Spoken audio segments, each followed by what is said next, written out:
Welcome to the Manifest with Ease podcast. I'm Vanessa Jaden, certified mindset and manifestation coach, and I'm here to help you manifest your dream life effortlessly. This podcast is all about making manifestation simple and fun. Each week, I'll share powerful tips and aligned strategies to help you attract abundance, success, and joy into your life. Get ready to unlock your magic and step into the life you've always dreamed of. No hustle required. Let's dive into today's episode of Manifest with Ease. Today's episode is for the woman who has been trying to manifest her dream life, aka you as well as me.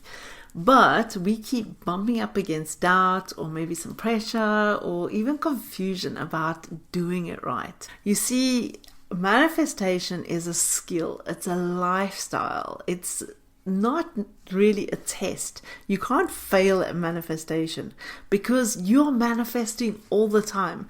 Whether you're getting what you want or getting what you don't want, you are still manifesting. So when we look at these myths, just remember this is our beliefs, and it's outdated programming. We don't have to believe these things anymore.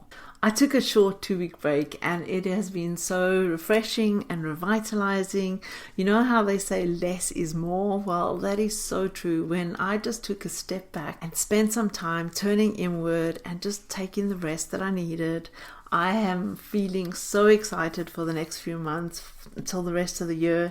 I want to say 6 months, but July is almost finished already. So there's literally 5 months and a little bit left. But I'm really excited and I'm creating some awesome new things, some programs, and I've got a workshop coming up, which you'll hear all about in the upcoming weeks. But yeah, let's get started on today, and we look at the 5 manifestation myths that are keeping us stuck.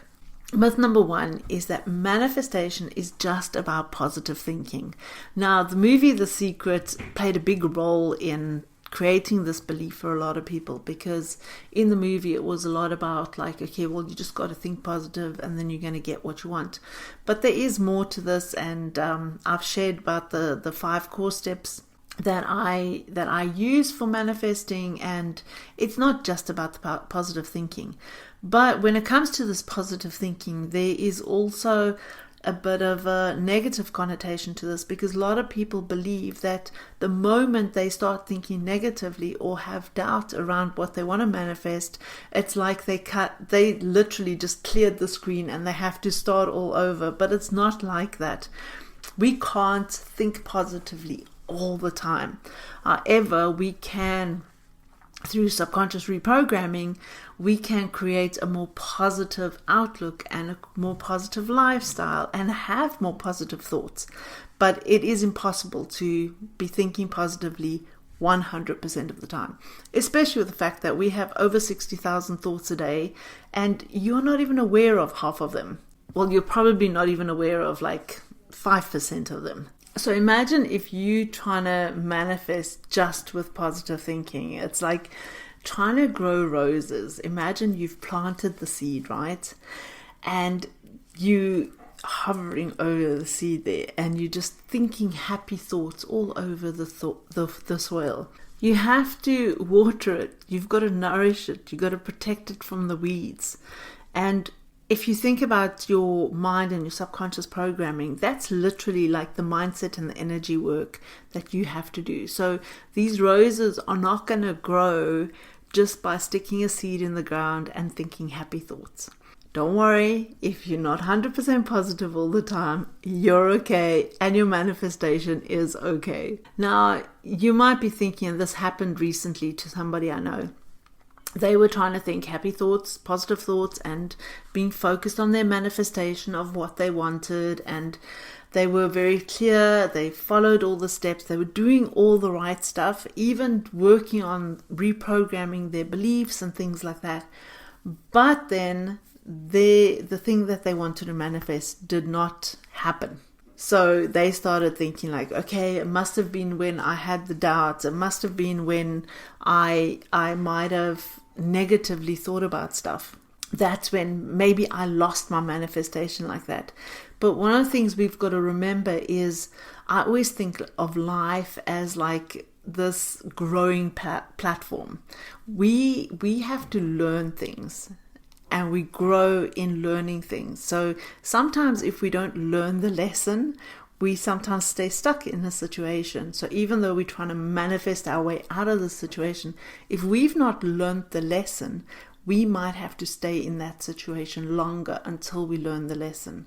And then there's another myth that says that you can manifest anything instantly. And I think a lot of people who aren't actually trying manifestation, they believe this. And then they believe manifestation doesn't work because people aren't instantly becoming millionaires, and people aren't instantly getting the house that they want, or the car, or whatever it is that they want. It's not happening instantaneously. But you see, if we think about neuroplasticity, that is our brain's ability to rewire itself. So, like in the old days, they always used to say you can't teach an old dog new tricks, or a leopard doesn't change its spots. Well, it's been proven scientifically that the brain can change. So we need to rewire our thought patterns. We need to rewire our beliefs. We need to rewire sometimes our actions and our habits to manifest that thing which we want to do. So that's why it doesn't necessarily happen instantly. If we look at the number of people who have won the lottery and they've become instant millionaires, they've done some statistics around it, and I think it was like 80% or something of those people who won the lottery within a few short years, they'd lost all the money, they actually made a lot more debt, and they were in a worse off position than what they were before they had all of that money. That's also just a great way of seeing it, that having money doesn't necessarily always change your reality unless you know what to do with the money. So you need to know how to invest that money properly, how to save it properly, how to spend it wisely, and not just like blow it all. But sometimes we'll also blow money because that might be a subconscious block that we have, that we don't believe that we can actually keep money. So sometimes there is, like, we think of quantum shifts and things that do happen instantaneously. It's like the person who's become the overnight success, right? You look at them, you see them online, and maybe they've said, whoa, I manifested 10,000, whatever your currency is. And you're thinking, wow, that's amazing, But if you look at what that person's actually done, and you look at the history and the experiences and the steps that they might have taken and the mindset work that they've actually already done, that wasn't an overnight success. That might have been a 5-year success in the making. And the only reason why they made 10,000 in, let's say, 10 days or 5 days or 1 day or whatever it wasn't that wasn't the success. The success was the work that they'd already done in order to be able to have that thing instantaneously. This is not the norm. We have to change our beliefs. We have to focus on the identity, stepping into the identity of that person who already has that what we are trying to manifest. If you think about it, manifestation is like baking a cake. If I put the cake in the oven, right, and the direction says that it has to go into the oven in 180 degrees, and I think, okay, well, if I put it up to 500 degrees, then obviously my cake is just going to bake quicker, right? So instead of putting the cake in for the 30 minutes, I'm going to put it in 5 minutes, 500 degrees. Well, what's going to happen, right? I'm either going to have a piece of cake toast because it might just completely burn up, or it might just be absolutely raw in the middle and all crusty on the outside. And manifestation takes time to bake. Our mindset takes time to change. When you have done the mindset work, I'm going to take money as an example, because I'm actually just busy working on a money magnetism workshop. And if you think about, you have a set point. So your set point is the certain amount of money that you believe or that you feel comfortable with receiving. And whatever that set point is, you will always seem to go back to that set point. But when you start changing your beliefs and working on your money blocks and start getting nervous system regulation around feeling safe around receiving more money, you can change your set point. So where your set point was, maybe let's just say, I'm going to just say 1,000. You've now worked up your set point to 10,000. So it doesn't mean to say you automatically got 10,000, because what might happen is, let's say it took you 3 months to change your set point, and then you did something, you ran a 7-day challenge, let's say for instance, or you put out something on LinkedIn about something that you've just learned or whatever, and somebody offers you a contract. Essentially, you made the 10,000 within a very, very short period of time, but because you've done the work consistently moving up towards that.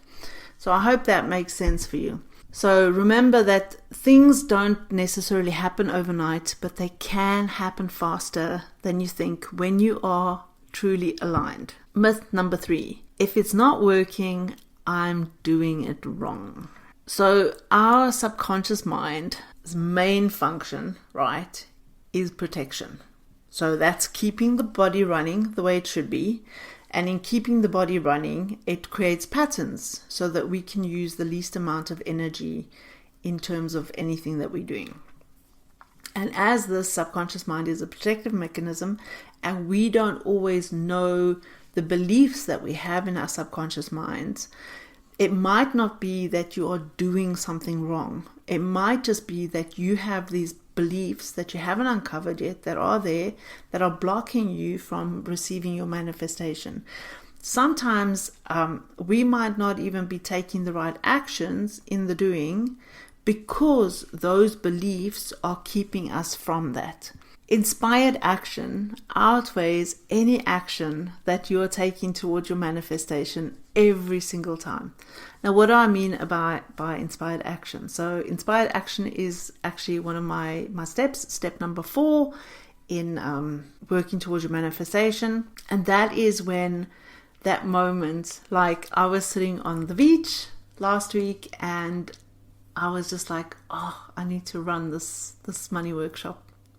I have to do it. And I got the dates and the time and everything like in my head, and the whole outline downloaded. I got everything for it. And that is what inspired action is. That is when, instead of me sitting at my desk and thinking, okay, well, I have to do some kind of workshop. What kind of workshop am I going to do? Okay, doing the brainstorming. Now, yes, this is necessary. Yes, we do this in our business, or maybe in your career when you're thinking, okay, if I want to up-level my career, what do I need to do? That kind of stuff, or whatever it is that you're trying to manifest. But that inspired action is what is when we manifest with ease. Because now it's not me trying to force something or trying to make something happen. I'm inspired to take the action. It feels easy. It feels flowy. I mean, on Monday night, I sat until 2:00 in the morning, and I was working on landing pages and things like that. And it was not hard.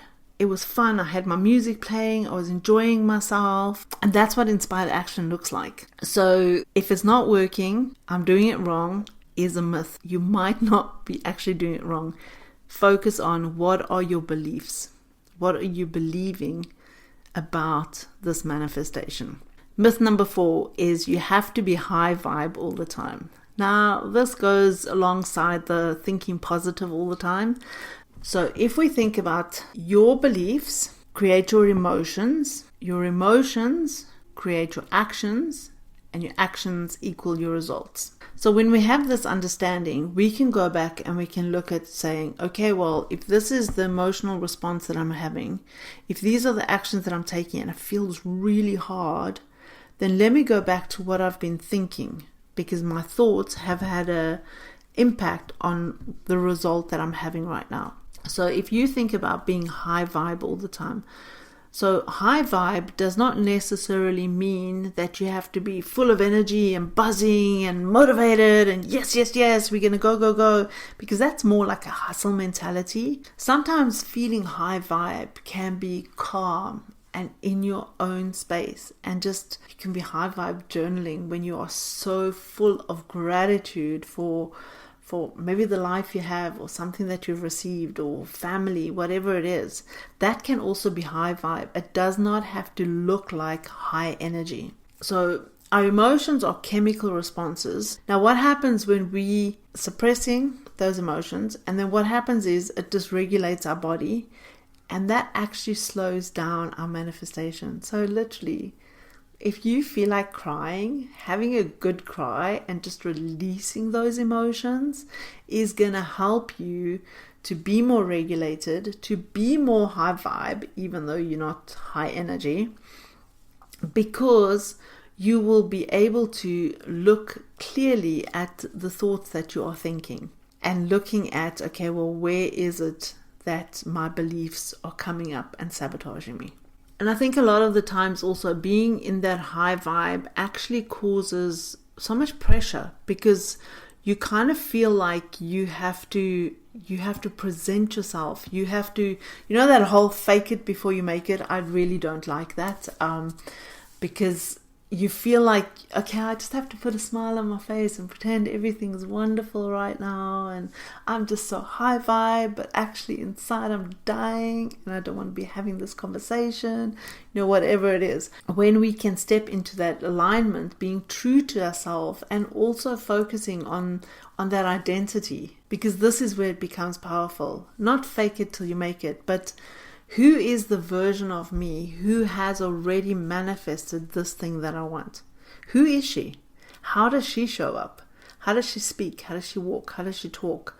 How does she smell? Like, what jewelry does she wear or not wear?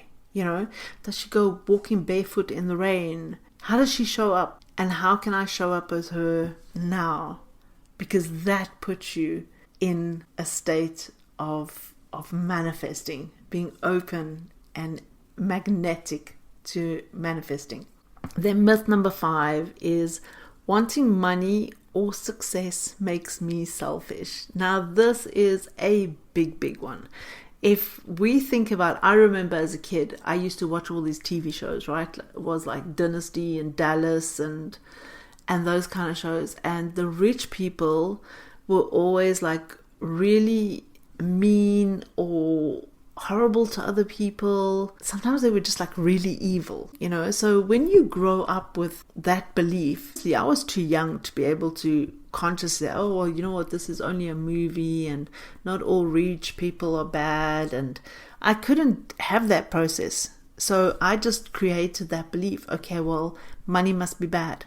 So then when we want money and we want to be successful and you have these beliefs running around in your mind, which you're not even aware of, then we start self-sabotaging ourselves. When you've been told that people, oh, look at her, she's a gold digger, she just wants more money, she's being greedy, then you like, oh, well, if other people are talking like that about that person, then do I really want to be like that person? And that's something that happens subconsciously. You're not even aware of it. And your mind then says, okay, well, let's block wanting money. Let's block being successful. So a fantastic thing to remember is that money is an amplifier. It's not a personality trait. And it's just an exchange. It literally is an exchange. You do something and you get money, right? It's an exchange. Money will only amplify who you already are. So if you already are a selfish, greedy person, then having more money will amplify that. But if you are a kind, loving,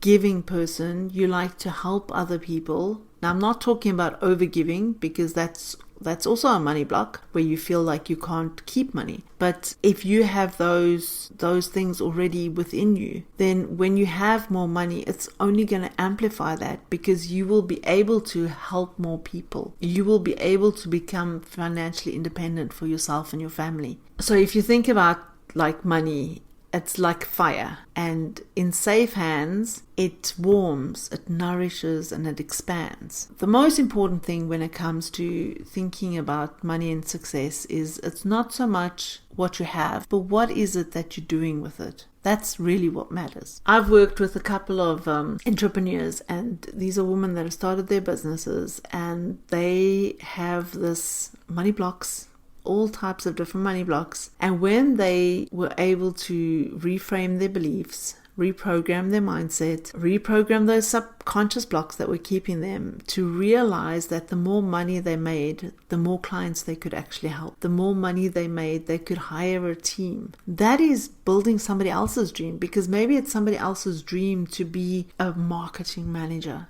So when you're making more money, you can literally use that money to help fund somebody else's dream. When they were making more money, they realized that they could support more of their family. Your relationship with money can shift when you see it as a resource. And honestly, you're allowed to be spiritual and wealthy. Abundance in your hands is a blessing for the world. So let's recap on these 5 myths quickly, and then I'm going to give you a new belief for each one of them. So if you want to grab your notebook at this point, or just, I don't know if you can bookmark this or mark this section, or what I sometimes do, I actually just take a screenshot at the point so I remember where to come back to. So myth number 1, manifestation is just about positive thinking. So your new belief can be, it's not just about thinking good thoughts. It's about believing you're worthy and safe to receive what you desire,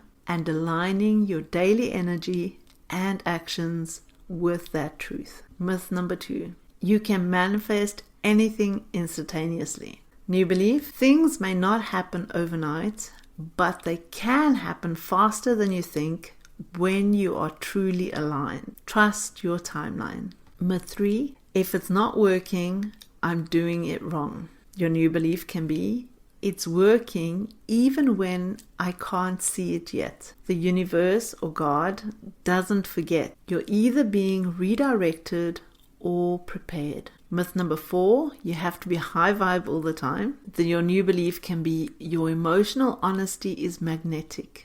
You don't manifest by being perfect, you manifest by being present and true to yourself. Myth number 5, wanting money or success makes me selfish. New belief, you're allowed to be spiritual and wealthy. Abundance in your hand is a blessing for the world. So remember that manifestation, it's not a performance. It's a process of becoming. It's a lifestyle. So listening to these myths, which of these have just given you that little aha moment where you're like, oh yeah, I did believe that? Or when it came to the new beliefs or anything in the stories that I was sharing, that you just like, yeah, that's maybe something that I need to work on. And what new belief are you going to choose today? Remember, you're not behind, you're not broken, you're building momentum in the unseen. And that brings us to the end of this episode. I hope you've enjoyed it. I hope you've received something out of it. I'd love for you to come and join me on social media at Vanessa Jaden Manifests and share your aha moments. If you have any questions, feel free to send me your questions, and I'm happy to answer it either on social media in a reel. We might do it on a podcast, or if you email me, I will answer you directly. So, embody, believe, and manifest. I look forward to seeing you next week.